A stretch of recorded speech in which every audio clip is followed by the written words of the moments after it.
Consultório CBN, com Henrique Bonaldi.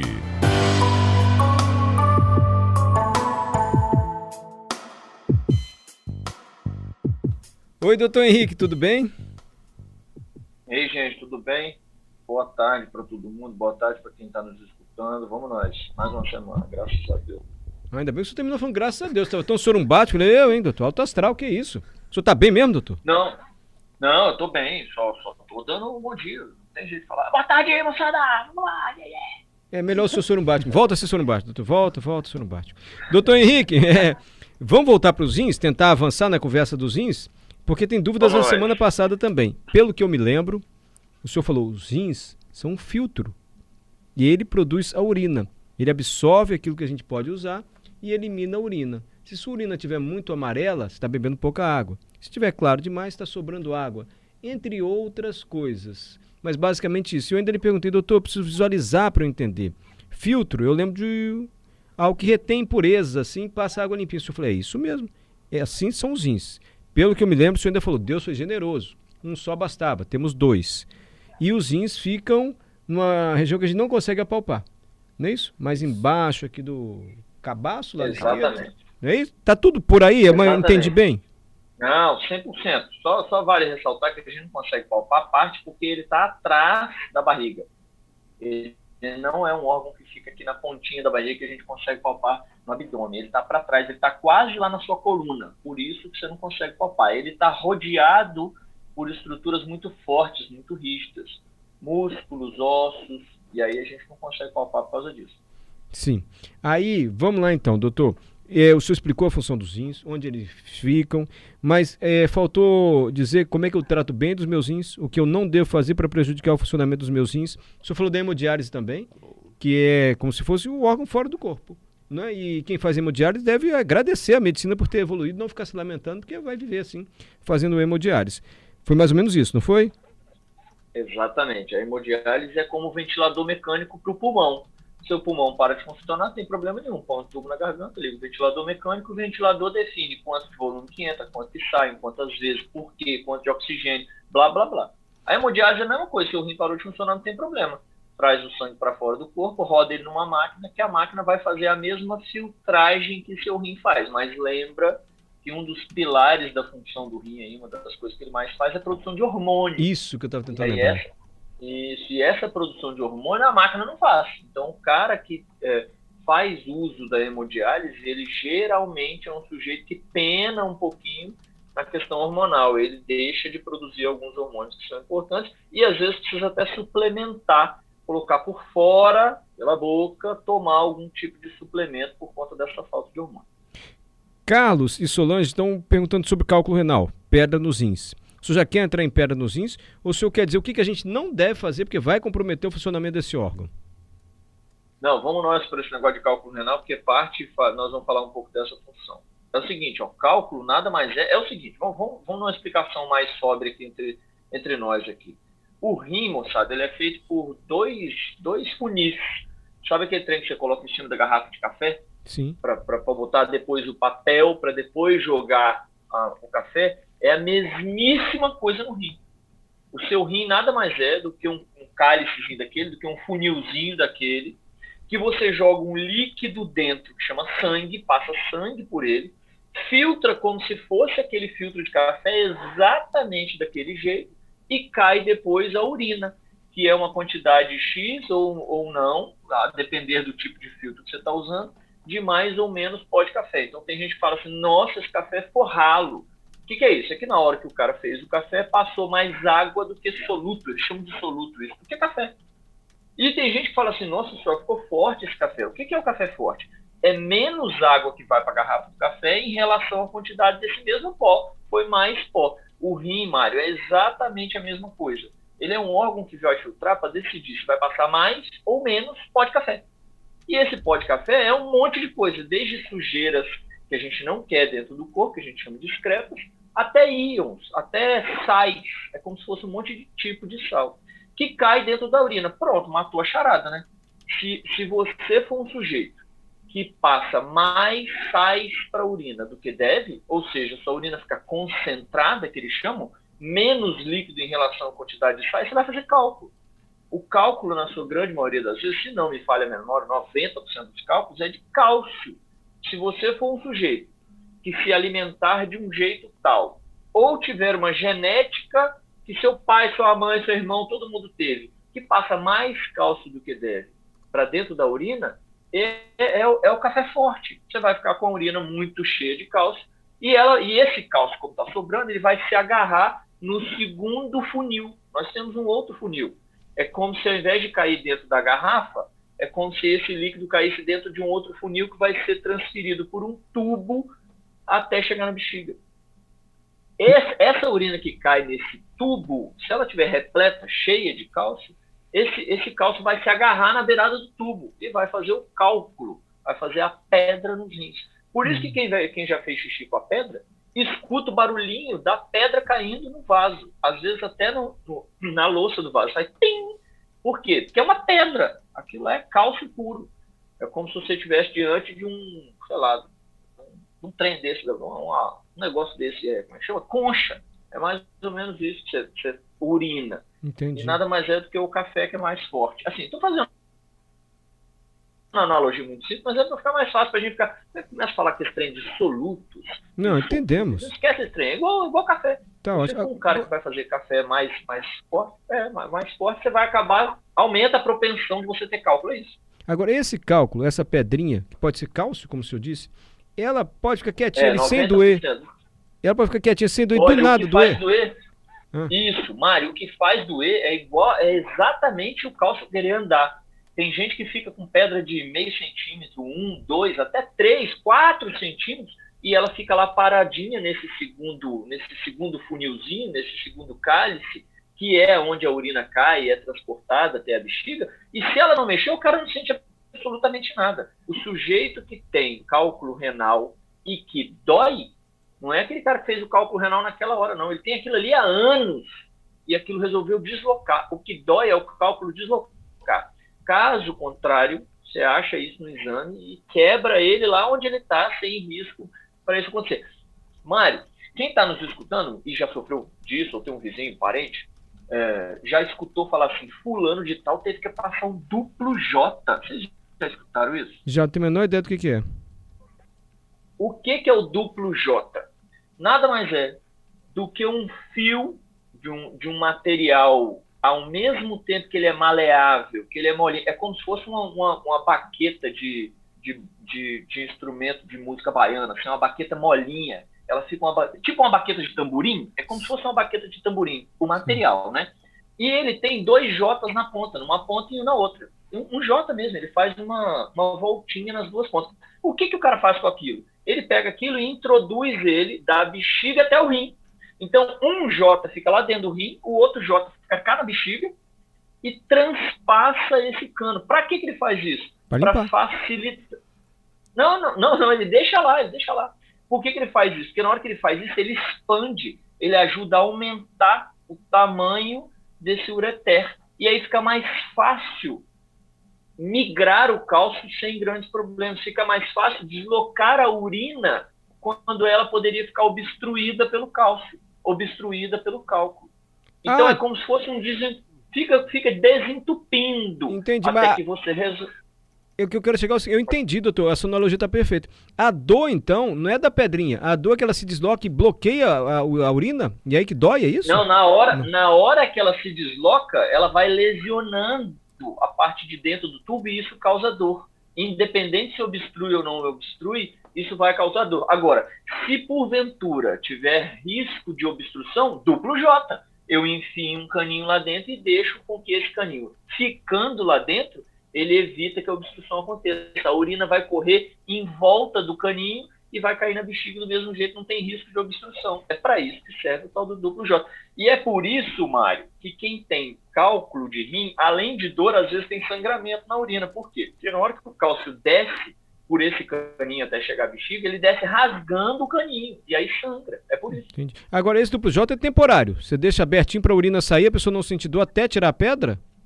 Exatamente. Aí eu vou lá no rim do cara, quebro a pedra, quebro em tamanhos tais que o cara não vai ter sintoma, ele não vai sentir dor quando ele urinar, e aí pronto. Depois que você quebra, você tira o duplo J e às vezes o cara volta ao normal sem risco de ter dor. Deixa eu te contar uma historinha, doutor, que talvez tenham colocado um duplo J na minha esposa.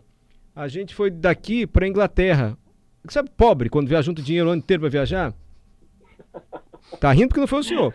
Aí juntou dinheiro, aquela viagem planejada, vamos pra Londres, criança no avião, aquela coisa de... Enfim. Doutor, quando o piloto anunciou, vamos descer em Londres, sem brincadeira, quando ele anunciou, procedimento de pouso, aeroporto de Londres lá. Na hora, ela, sentiu uma dor. Tá piorando. Saiu arrastada, sem brincadeira. Fomos arrastando ela no aeroporto de Londres. Você imagina a situação.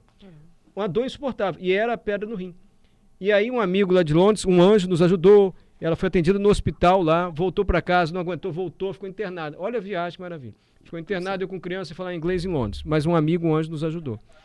E, enfim, e ela foi atendida lá e lá não operou. Precisou operar aqui no Brasil. Mas esse amigo de Londres falou, um outro amigo meu, mesma coisa. Na hora que veio no avião, a pedra no rim dele começou a doer.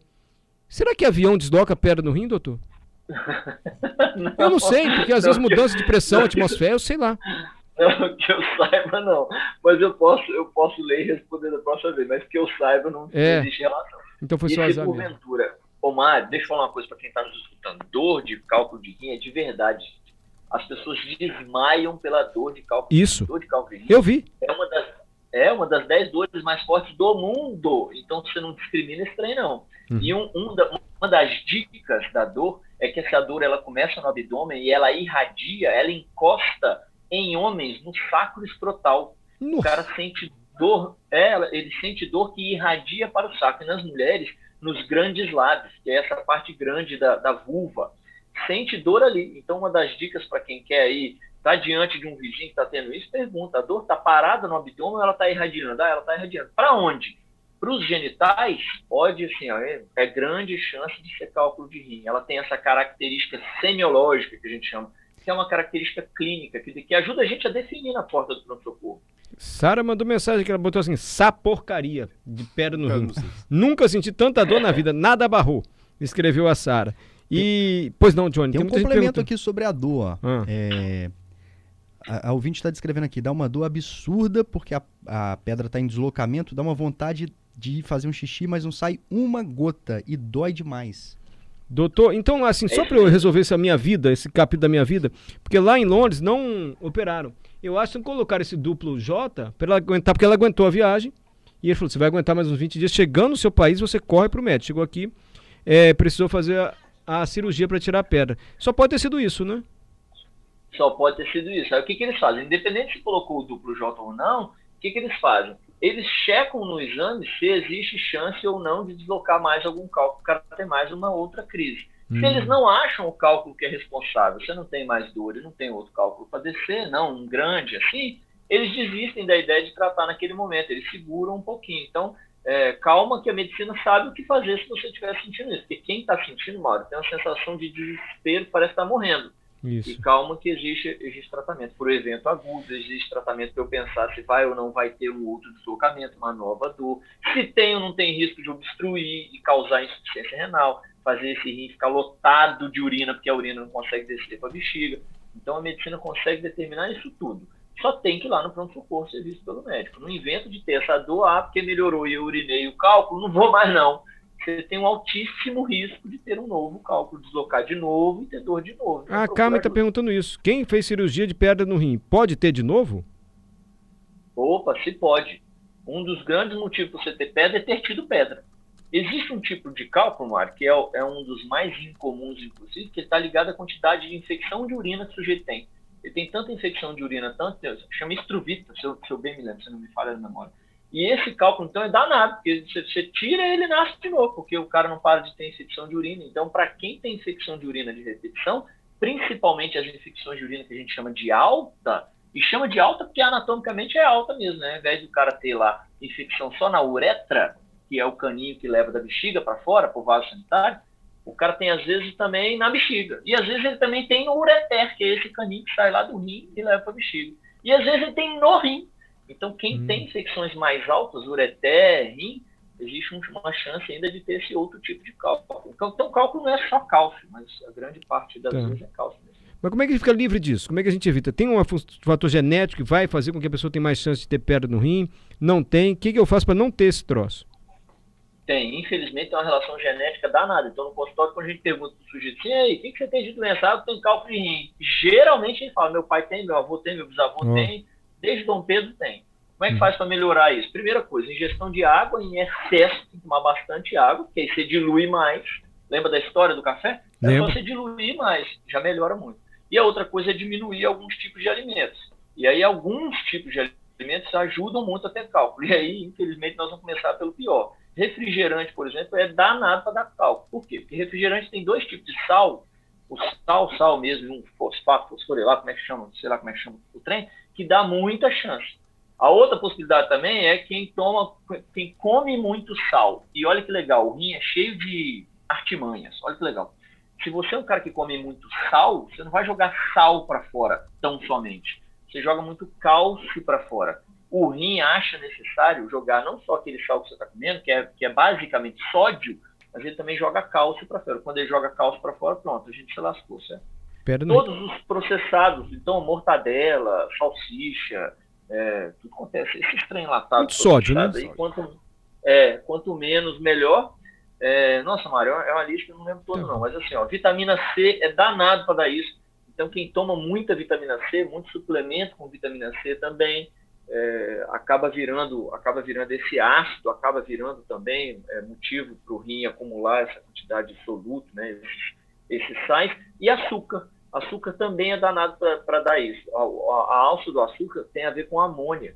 Você joga menos amônio para o lado de fora. Isso faz com que você também tenha. Então, basicamente, é comer mais coisas naturais e beber mais água. Você está saindo disso, numa dieta adequada, você está aumentando a chance. Agora, o cunho genético é enorme mesmo. Então, mesmo fazendo isso, tem gente que sofre disso. Sofre. Aí, como é que o cara faz?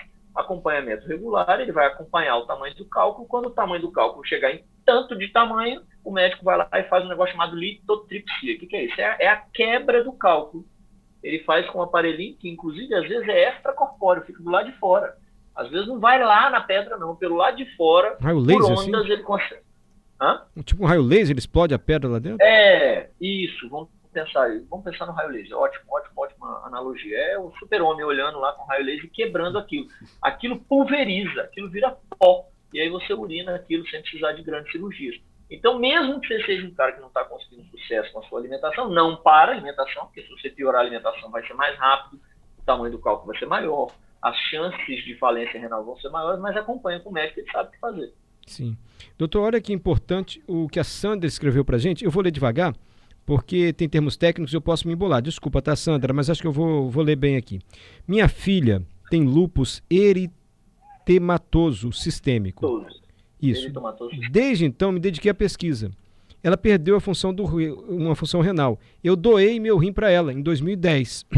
Agora tem algo importante, a Sandra escreve. No Brasil, se faz reuso do filtro da máquina de diálise. Na Europa, Itália, por exemplo, esse filtro é descartado desde 1980. Vai lançar um livro sobre isso. Não sei se o senhor tem conhecimento disso, do reuso do filtro lá da máquina de diálise, mas ela vai lançar um livro, a Sandra. Então, que ela pesquisou, ela doou um rim para a filha. Que bonito.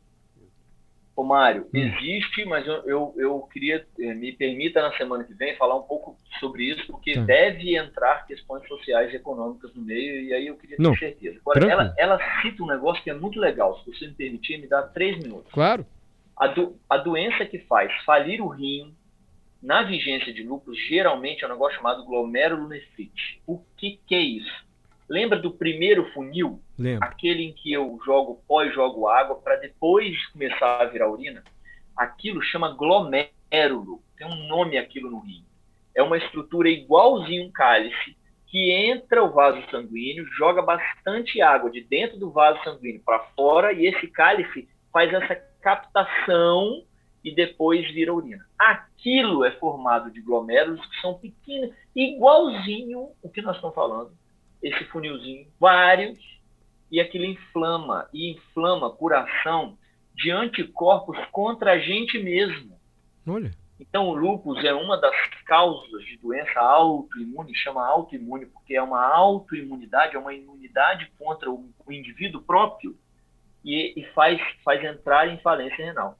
Eu estou falando isso porque uma das perguntas que a gente prometeu para responder aqui era em relação a nefrite. Isso. Então, glomerulonefrite é isso, é uma inflamação por anticorpo em doenças, geralmente doenças reumatológicas e autoimunes. E faz perder o rim, é gravíssimo, sim. Existe uma tríade da glomerulonefrite, uma tríade clínica, que quando o cara apresenta no pronto-socorro uma doença dessa complexidade, você consegue matar ela na anamnese, você consegue matar ela conversando com o doente, você fala assim, opa, esse não é glomerulonefrite. Ele faz inchaço, faz sangue na urina e faz pressões muito altas. Se ele tiver essa tríade, você que está nos escutando aí, você tem essa tríade, procura o médico urgentemente, seu rim está correndo risco de vida. E a outra possibilidade é um negócio chamado pielonefrite, que não tem nada a ver com o glomérulo. Nefrite, do fato de eu inflamar o rim por infecção, que é essa infecção mais alta. Mário, 90% das infecções de urina é um germe que subiu pela uretra. Então vamos fazer o caminho inverso agora. É assim, ó, você faz xixi, porque da bexiga até o vaso sanitário existe um negócio chamado uretra, que no homem é maior, lógico, porque tem pênis, e na mulher ela é menor porque tem vagina. Da bexiga para cima, encostando no rim, chama ureter, que é quem faz o caminho entre o rim e a bexiga. Faz nascer a urina no rim, cair na bexiga e da bexiga para fora, chama uretra. Então é isso. Pera aí um pouquinho pra gente acompanhar. Da bexiga para eliminar o xixi, uretra. Ureter é entre a bexiga e o rim. São dois caninhos. Isso, ótimo. Vamos pensar no fluxo do rim? É rim, ureter, bexiga e uretra. Entendi. Beleza. Fechou? Fechou. Geralmente, 90% das vezes, a infecção de urina que a gente tem, homem é muito menos comum, inclusive, inclusive é um fator de gravidade, homem ter infecção de urina, mas mulher geralmente é um germe que está do lado de fora. Isso é um dos motivos que explica por que as mães ensinam as crianças, as meninas, limparem o cocô e o xixi, o cocô de frente para trás e nunca de trás para frente, porque ela traria material fecal para dentro da vagina, aumentando o risco desse germezinho subir pela uretra. E aí a gente chama de infecção baixa toda vez que pega uretra ou bexiga, porque é mole para tratar. O risco do paciente é muito pequeno. É fácil de tratar, às vezes você não precisa nem usar antibiótico em determinadas situações. Na grande maioria das vezes precisa mesmo. Bom, e depois a gente chama de infecção alta, quando ele passa, ele sobe, ele literalmente escala a bexiga, entra dentro do ureter e vai escalando até ele chegar no rim. Se ele chegar no rim, Mário, essa infecção deixa de chamar infecção de urina. A gente não chama ela mais simplesmente assim. No hospital você fala assim, fulano de tal está com pielonefrite. É um sinal gravíssimo. Você teve um germe que conseguiu escalar por 60, 70 centímetros até chegar no rim. E aí ele disseminou a doença. Porque lembra que o rim está em íntimo contato com o sangue. Lembro. Então o germe que consegue alcançar o rim, ele alcança o sangue. Então são dois tipos de nefrite completamente diferentes. Entendi. E aí a pielonefrite, então, é infecção de urina grave, precisa ser tratada. É um dos motivos da gente perder jovens hoje na UTI, é pielonefrite. Porque vai para o sangue é daquele negócio que vocês chamam de infecção generalizada, assim? Septicemia. Isso. O apelido é sepse. S-E-P-S-E. A Sandra só mandou um complemento. Hoje, gente, minha filha é aluna da Academia de Belas Artes em Milão. Mas foram anos de luta. Obrigado, Sandra. Depoimento do Marcos. Já tive uma crise renal no plantão, pasmem. A médica plantonista me negou atendimento. Eu estava morrendo de dor e por muita insistência outra colega me medicou e solicitou ultrassom. É uma dor insuportável. É fácil para o médico perceber uma crise renal, não é não, doutor? Ave Maria. Ave Maria. Não pode ter ignorado um homem desse, não. Deus do céu, mata eu de vergonha. Como diz minha mãe, que vergonha do Vart. Vergonha de quem? Do Vart. Quem é Vart? Não vale a pena. Não vale a pena, Mário. Depois Johnny vai entender. Vart deve que era algum personagem da sua cidade, Vart. doutor? Deve ser alguma personalidade dele. O Vart era algum personagem lá da sua cidade? Não, rapaz, é uma piada. Um negócio que minha mãe contava. E tudo que acontece assim, a gente fala que vergonha do Vart. Larga a mão, não vale a pena. É piada interna de família. Piada interna de família. Vergonha do Vart contar essa piada. Isso é meio pornográfico. Tá, É piada pornográfica que minha mãe contava. Larga pra lá. Ih, não é pornográfico, Johnny. Você ficou perguntando coisa da família do homem lá. Desculpa, doutor Henrique, é Johnny. Tarde, já tá até... Mário, eu só tenho um rim desde 2015. Fiz uma cirurgia, esterotomia. Aí o médico fechou o canal do meu rim esquerdo. Agora só meu rim direito funciona. Eu só descobri que meu rim não funcionava 4 anos depois da cirurgia. Pode isso, doutor? Rosilene escreveu pra gente. Não, Mário, assim, é difícil você saber, é difícil você, se você faz o acompanhamento depois da cirurgia, é difícil você não saber que seu rim está parando de funcionar. Ele começa a diminuir de tamanho, imediatamente, assim, se ele para de funcionar, ele vai mumificando, ele vai ficando cada vez menorzinho, perdendo a relação dele, enfim, não é difícil de enxergar que o rim está parando de funcionar, não. Tá bom, então, doutor, vamos beber água, evitar refrigerante, evitar embutido e por aí vai, né? Ai, que vergonha do Vart. Doutor, obrigado, hein? Tchau, gente. Boa semana. Desculpa as brincadeiras. Nada, nós só agradecemos ao doutor Henrique Bonaldi, só agradecemos.